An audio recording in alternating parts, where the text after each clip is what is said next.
All right. Just got out of the shower. That explains the hair. Got Frida here with me. She's purring away. Aren't you beautiful? Okay.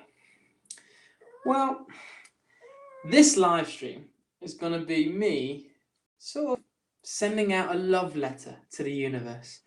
Hello, Abby. Join me as I sort of tell the story of how amazing the events are that led to me being here today and how fragile my own existence is. And by mine, I of course mean all of ours. Hello, everyone. I'm just saying how I want to tell the story of how amazing it is that I'm even here right now speaking to you. Because, and I don't mean that in a vain way, it's just that the universe seems to be out to kill us. I'm not kidding. I mean, by an asteroid at any moment, we wouldn't know about it. Even though we got some of our best people looking at telescopes trying to find them, it's impossible to find them all. Or a nearby star like Betelgeuse, which is near enough that when it does explode, and we know it's due to explode at any moment, the supernova explosion could affect all life here on Earth. It might not, though. I actually want it to happen because if it does blow, it will be like a second star in the sky, and that would be awesome. But what if, by the way, before I move on from Betelgeuse, that star that might blow up might also blow up at any year in the next sort of million. I mean, it's very hard to predict exactly. We just know that it's big enough and it's close enough to collapsing under its own gravity. Oh, bye, Frida. So, I want to start this series of episodes, these love letters to the universe, with a subject I have been studying recently, the sun.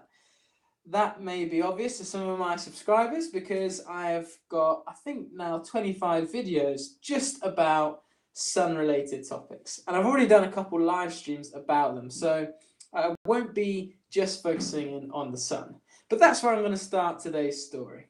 So let's rewind about 5 billion years and imagine that you're with me on this spaceship / time machine, and we've gone into a region of space not where we are today, but 5 billion years in the past. So it's a whole nother region. In fact, the universe itself would have been a lot smaller 5 billion years ago.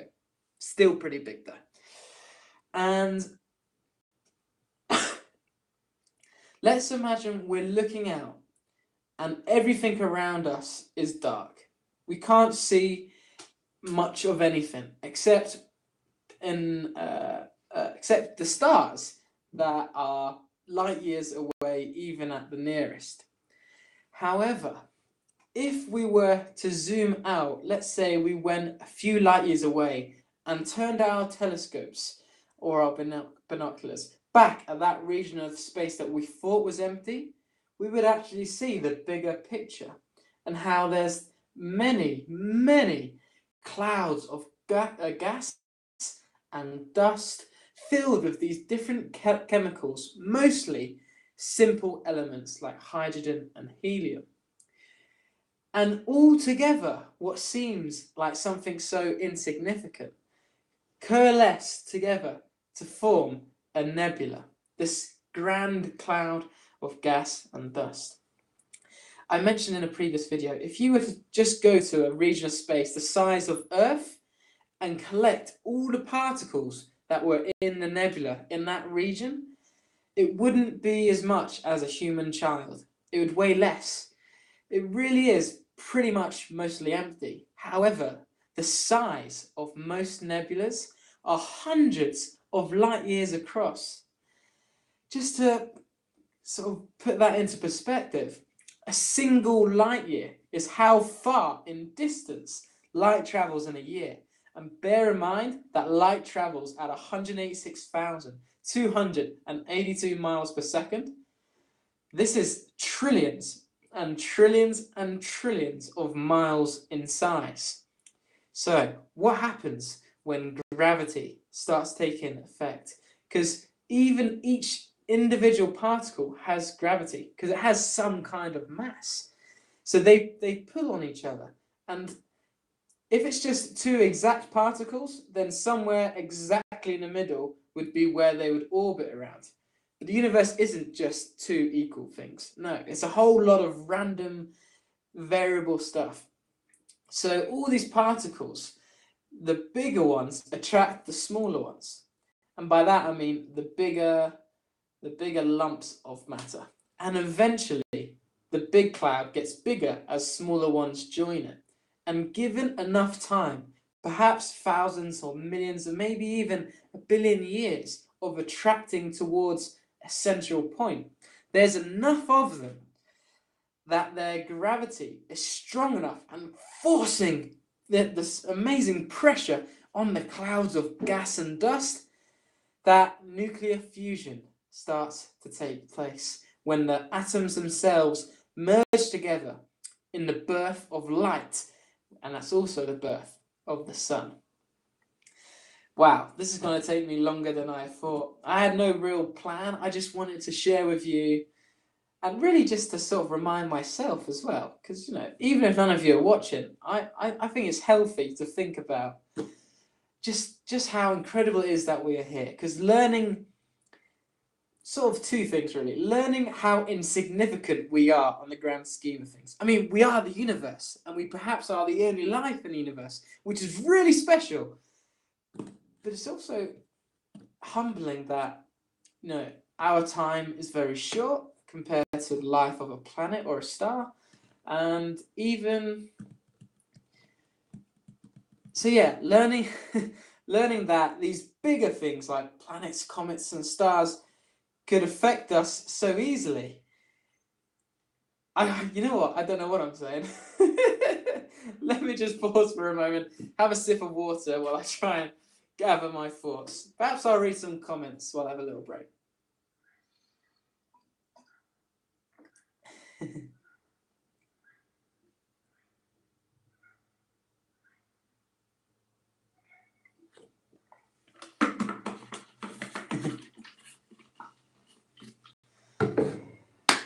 Okay.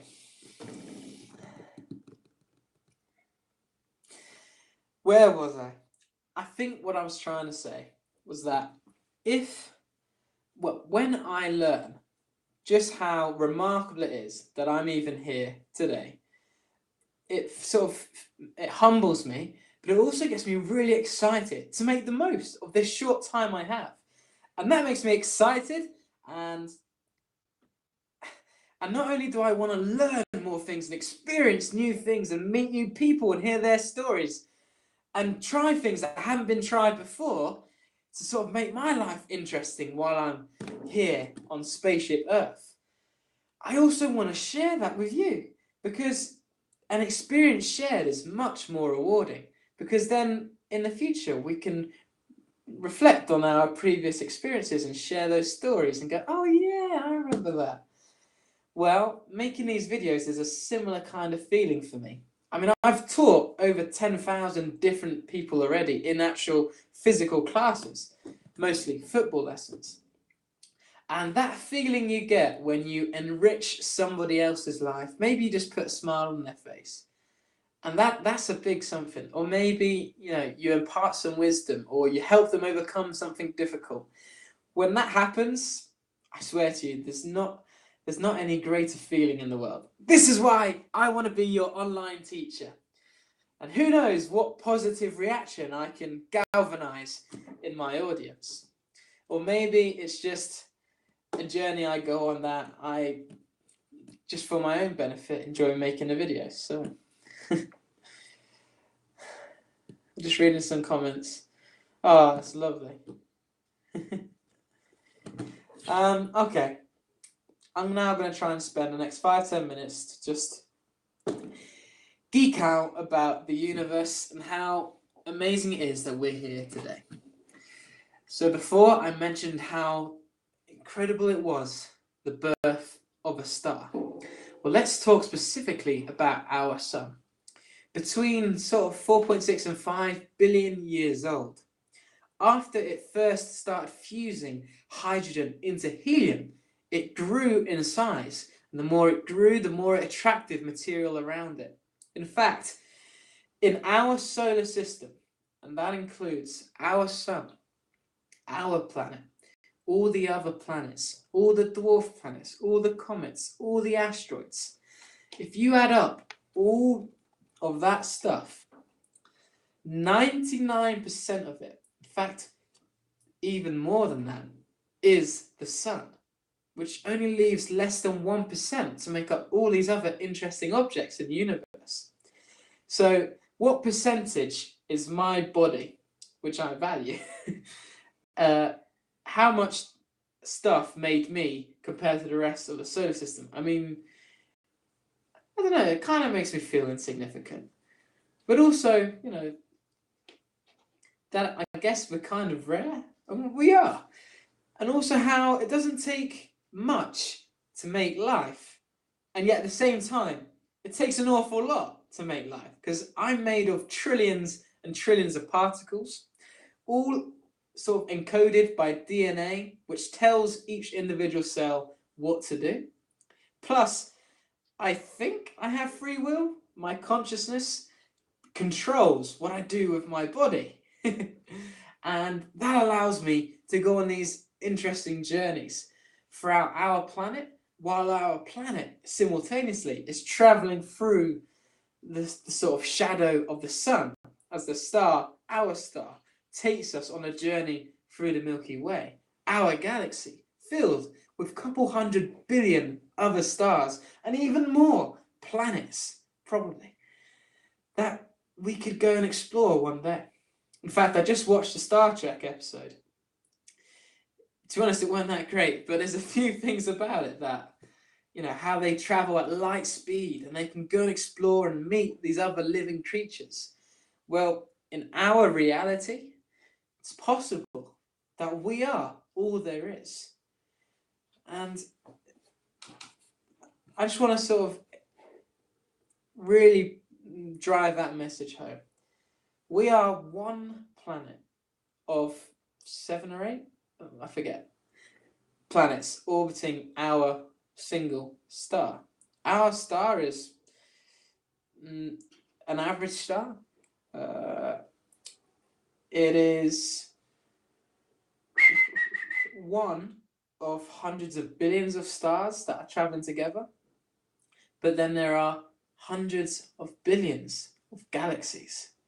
That's a lot more stars and even more planets. Plus, in between the galaxies, there's other stars and planets that just aren't bright enough because there aren't as many of them together to shine their own, to appear to us. But there are still even more possible homes for alien life. I mean, we can already build ecosystems like the International Space Station, a couple 100 miles above our planet. This is a place that for months on end can survive without any other help. You know, and to think we can do that in such a short space of time, and we only created planes just over 100 years ago, and now we've already got rockets that can take us to other planets. Just think what another alien species could do if they had 1,000 years of progress at the same rate we have. I mean, where will we be in 1,000 years? What about 1,000,000 years? Or dare I say, 1,000,000,000? I mean, our descendants in 1,000,000,000 years most likely won't be called humans. In fact, of course they won't. They would have evolved into something hopefully greater. What will we and our descendants be able to achieve in that length of time? It's possible we could build something that, like a system that supports all life without the need for a star or a planet. We could be self-sustaining. So imagine there are aliens out there who were born... Frida, what are you doing? Frida! She's having a little play behind me. Go on, off you go. Oh, I was just coming up to a great climax too. Oh dear, where was I saying? Oh yeah! What if an alien species has had already billions of years And they have built this ginormous rocket type planet that they control. They could then go out and explore the universe forever and ever. Because whenever they run out of resources, they just pack up and leave and go on to the next place. That's quite an interesting thought. And I'm going to sort of leave on that note, thinking about the possibilities of the future, remembering how amazing it even is that we're here today, and certainly making sure that today and tomorrow we have a smile on our faces while we go out and make the place a better world for everyone, especially you. Have a great day, guys. Mwah. I love you all.